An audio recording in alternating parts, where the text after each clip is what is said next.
So I wanted to make this video about exercise and mindset. Exercise for me has probably been the one thing in life that I've been the most inconsistent with. I mean, loads of other things fall into the my inconsistencies with exercise, like trying to eat well or trying to cut back on booze, but in general, my inconsistency with working out has been notoriously pants.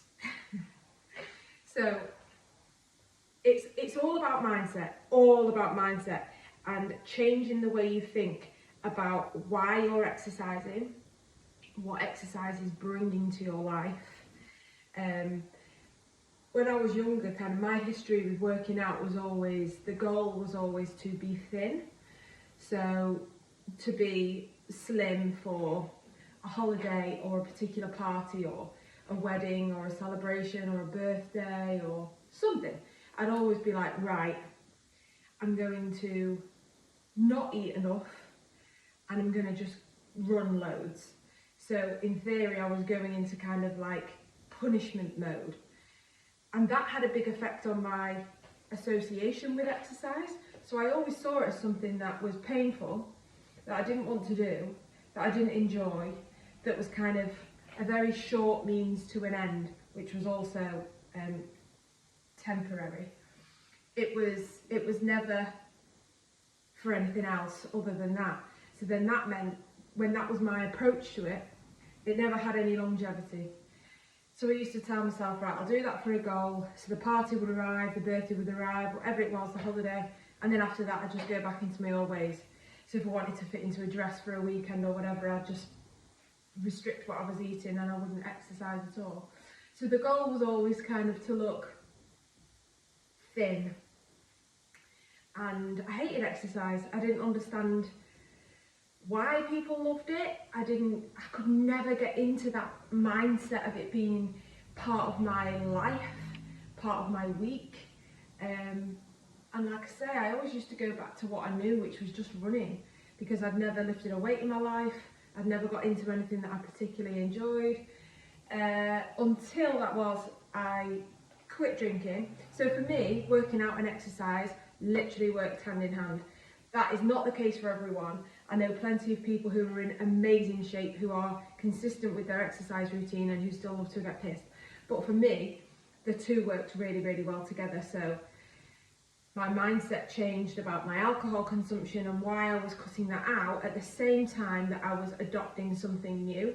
So I was like, right, I'm going to try something I've never done before, which was weightlifting. So I just wanted to weight train, and I started weight training with my good friend Claire, who is literally like a born athlete. She has got fitness and exercise ingrained in her DNA. So she was a perfect person to kind of start me out on the right track. And I remember saying to her, like, how often do you work out? How often do you train? And she was like, 5 or 6 times a week. And I was like, sorry? Thinking, I think there's always a part of you that just hopes that people who look that good and who obviously work out and they work hard, there's part of you that just thinks, I bet I could do that, or is that possible if I just do it once a week, like twice a week at push? And I always used to fall into that category of people who would look at women and be like, oh God, isn't she lucky?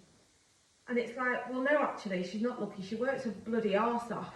So when I was on my arse, wishing for an arse, doing fuck all about it, the women whose arses that I was admiring were in the gym and they were working out and they were putting the work in. You get out what you put in. So then I just had this total mindset switch at the same time as quitting alcohol. And I didn't want to see it as something that I hated anymore. I didn't want to see it as something that I was punishing myself with. I didn't want to see it as a slog, because as soon as you do that, it's something that you resist and you pull away from and you don't want to commit to. And I started seeing it as something that I deserved. So I deserved the time. I deserved the time away from my house alone, because that's still alone. When you're training, it's alone time. I deserved that time from being away from being mummy and doing all those things. All the kind of the work that you do in the day, looking after people and just day-to-day stuff, that time where you are running, lifting weights, boxing, crossfitting, whatever you're doing, that's your time, and it's really important to change that from being somewhere that you don't want to go to, right, I can't wait to go there because that is my time and I deserve that. I would also really be conscious of removing the physical byproducts of exercise as being your goal. So if you're just wanting to work out to look good, that's great, that's good to have a goal, but it'll only get you so far, because then, you know, if you get those results, what's going to drive you then?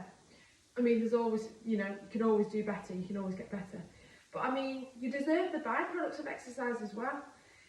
I always used to say, like, oh, I really want an arse, I've not got an arse, or, you know, I've always hated my stomach area and I've never had shapely arms. They've always just been like, you know, no shape because they didn't work out, so why would they have shape? And now I'm pretty pleased with the physique that I have built and that I'm building on, and you deserve that as well. You're putting the effort in, you deserve the physical byproduct of your efforts. That's something you deserve. But it's just about deserving to meet the strongest version of you. You deserve it. So rather than thinking, like when I'd be in the gym, if I was doing squats or whatever in the past, I'd be like, oh, I hate this, like, ow, ow.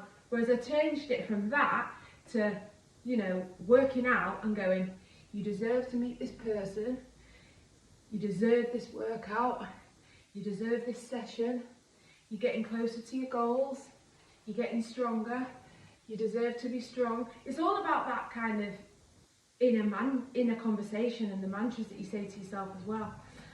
So it's switching your mindset from something that you don't want to do and that you're kind of pushing against to something that you deserve. Do you not deserve to meet the fittest version of yourself? You know, think about the people who you love in life. I did a post about it the other week. Think about someone that you really love. It might be your partner, it might be your son, it might be your daughter, it might be your mum. Do you want the best for them? Do you want them to be as fit as they can be? Would you want them to be as healthy as they can be? Would you want them to be as physically strong as they can be? As mentally strong as they can be? I'd say that you would. So want the same for yourself. And then everyone benefits from that. Exercise, aside from the physical benefits, is an amazing way to straighten out this. Like, I don't have my son this weekend, so I was kind of journaling and stuff, and got to about 9 o'clock and I thought, I'm going to go for a run. Because I've got loads of stuff going on up here that I'm trying to plan and organise, and I was like, right, go for a run, sort it out. And as I'm running, I'm like, oh yeah, that's a good idea. I don't know what I'm doing here. I'm trying to find a flow. Yeah, oh, that's a good idea. That's a nice one. And then, you know, it all kind of irons out. I would say find something new that you enjoy. So if you've given it a really good go at running or just doing cardio, try something new. Because it'll be creating a new experience. There's still things I want to try. I really want to get into boxing, but I don't know why. I just keep putting that one off. But trying something new is always a good way as well to get into something, into a new routine. But yeah, just thought I'd post that. I've had a few people message me about getting into their exercise and stuff. Also, just before I go, if you can, go to the gym, because lots of ladies especially are intimidated in the free weights area because I don't know what I'm doing, and tend to just go straight to the treadmill or something to feel comfortable with. Get a few PT sessions under your belt. Like, I have sisters who are very fit, and really good friends who are very fit, who kind of showed me the way to start with. And then after I'd been doing that for about 6 months, I then started with my PT, who I was with for just over a year, I think. And then I ended up having him just like once a week, keeping things fresh and stuff. You're going to feel confident going into a gym if you know what you're doing. So if you've got no clue, good starting point is to find somebody that does have a clue. Get some of your, you know, nail some of your forms, making sure you're doing things right. Get a little bit of kind of understanding under your belt, And then everything just kind of goes on from there. So mindset, switch it to I deserve this. I deserve this time, I deserve this session, I deserve the byproduct, the physical and mental byproduct of this workout. You deserve it. Keep telling yourself that.